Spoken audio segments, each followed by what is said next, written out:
जय हिंद। आपने सलमान खान का एक डायलॉग सुना होगा कि एक बार जो मैंने कमिटमेंट कर दी फिर तुम अपने आप की भी नहीं सुनता। ओके, बढ़िया है। लेकिन एक ऐसे बंदे की, बंगाल के उस क्रांतिकारी की आपको कमिटमेंट सुननी चाहिए जो जिन्होंने अपनी कमिटमेंट को निभाने के लिए इतनी शिद्दत तक को चले गए कि आप सोच भी नहीं सकते। दरअसल पहले मैं कमिटमेंट आपको बता देता हूँ, फिर उनके बारे में मैं आपको बताऊँ, उनकी बायोग्राफी के बारे में। तो उन्होंने क्या किया कि भाई, जब उनका ऑपरेशन सक्सेसफुल हो गया तो उनको घेर लिया गया। तो उन्होंने सोचा कि अब तो पकड़े जाएंगे, लेकिन कमिटमेंट की थी कि ब्रिटिशर्स के हाथों तो नहीं मरना हमें। हम फिर अपने आप को उधर शूट कर लिया। शूट करने के बाद मरे नहीं, जिंदा थे।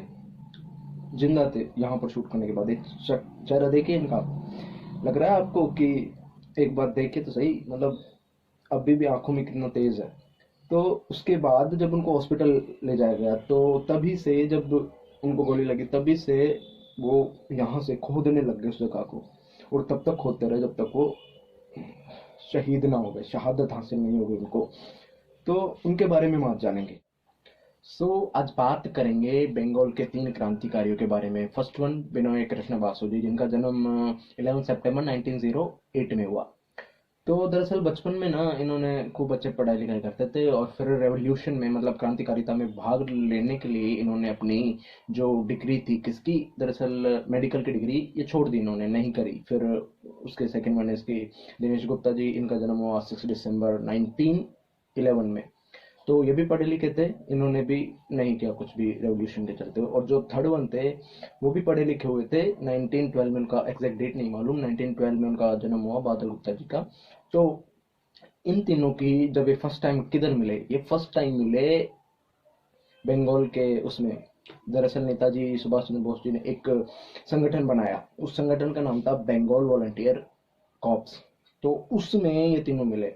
दरअसल 1928 में ये बनाया। फिर इस संगठन का काम कुछ ऐसा था कि इन्होंने एक ऑपरेशन फ्रीडम नाम का एक ऑपरेशन लॉन्च किया, जिसमें क्या था कि जो क्रूअल निर्दलीय पत्थर दिल जो ब्रिटिशर्स थे, जो अपने जो भारतीय जेल में बंद थे, क्रांतिकारी और क्रांतिकारी, उनको मारना रहता था, उनको मारना था इनको। तो इन्होंने ना डिसाइड किया कि सबसे पहले तो बिनोय बसु ने ही डिसाइड किया कि एक लॉमैन है जो बहुत ही क्रूअल था, उसको मारना है सबसे पहले। तो वो दरअसल उसका पता लगाया, क्या करता है, कैसे करता है, और हॉस्पिटल में उसका पता लगाया। फिर एक सीनियर की देखरेख में वो उधर गया हुआ था। फिर 29 अगस्त 1930 में उन्होंने एक डिसाइड किया कि इसको मारना है। उधर गए, बंगाली ड्रेस पहनी और उधर गए और उसको शूट कर दिया। और फिर उसका एक और था सुपरिटेंडेंट, उसको भी, वो भी इंजर्ड हुआ। तो इनको, इन दोनों को मतलब वो इंजर्ड हुआ और लॉमन था, उसको खत्म कर दिया, इधर गोली मारी सीधी। तो इसके बाद ना हॉस्पिटल का जो स्टाफ था, उन्होंने इनको देख लिया, बिनोय बसु को, और 10,000 रुपये तक का इनके ऊपर वो लगाया कि भाई जो भी इसको जिंदा या मुर्दा पकड़ेगा उसको 10,000 रुपये इनाम में मिलेंगे। तो आपको अगर मालूम हो तो काकोरी काकोरी जो कॉन्स्पिरेसी हुई, उसमें भी चंद्रशेखर आजाद के ऊपर भी 10,000 रुपये तक का ही इनाम रखा गया था। आपको मालूम, मतलब वी कैन से दैट कि सेम ये भी, मतलब इनकी पावर अलग अलग जगह थी, लेकिन अगर ये साथ मिलके होता तो कब का 1920 और 1930 के बीच अपना देश आजाद हो गया होता। दरअसल उस समय 10,000 रुपीज की वैल्यू बहुत ज्यादा थी। अकॉर्डिंग टू 1930, 1930 में बहुत ही ज़्यादा वैल्यू होती थी 10,000 रुपीज़ की। अगर आप इन्फ्लेशन के बारे में थोड़ा भी समझते हो, मतलब क्या बोलते हैं उसको, मुद्रास्फीति को आप अगर थोड़ा भी समझते हो ना, तो दरअसल मुद्रास्फीति का मतलब होता है कि change occurs in the value of money, decrease decrease होता है, जो जो टाइम बढ़ता रहता है। दरअसल आज के 10,000 और 2050 के 10,000 में बहुत फर्क होता है। तो 1930 के 10,000 में और आज के 10,000 में कितना फर्क है मैं आपको बता देता हूँ।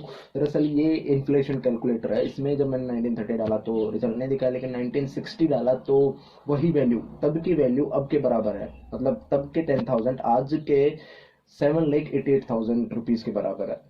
तो आप सोच सकते हो 1930 कितने ही होंगे एग्जैक्ट, करीबन आप 9 लाख 10 लाख मान लो, तो it is an big amount, बहुत ज्यादा अमाउंट था। तो आप सोच सकते हो कि वो कितने बड़े क्रांतिकारी थे, बिनोय बसु जी। लेकिन हिस्ट्री की किताबों में उन्हें भुला दिया गया है, अपने को कुछ पता नहीं उनके बारे में। सो दरअसल फोटोज लगा दिए गए, 10,000 का इनाम रख दिया गया, जगह जगह चर्चा होने लग गई कि किसी क्रांतिकारी ने लॉन्गमैन को उड़ा दिया हॉस्पिटल में। तो उसके बाद ना पुलिस ने हर जगह ढूंढा, मतलब अगर ये यहाँ पर थे, पुलिस यहाँ पर पहुंची तो यहाँ पर पहुंच जाते, यहाँ पर पहुंचते थे यहाँ पर पहुंच जाते, ऐसे करते करते चकमा देते रहे और कोलकाता से ढाका तक पहुंच गए आखिरकार कैसे भी करके। तो इसके बाद ना इनका मेन काम था, इनका एक अब आता है इन तीनों का काम। दरअसल सेक्रेटेरिएट, राइटर्स बिल्डिंग, डलहौजी, 1930 में इन्होंने ना एक और आदमी को अपने निशाने पर बनाया। क्या नाम था उसका?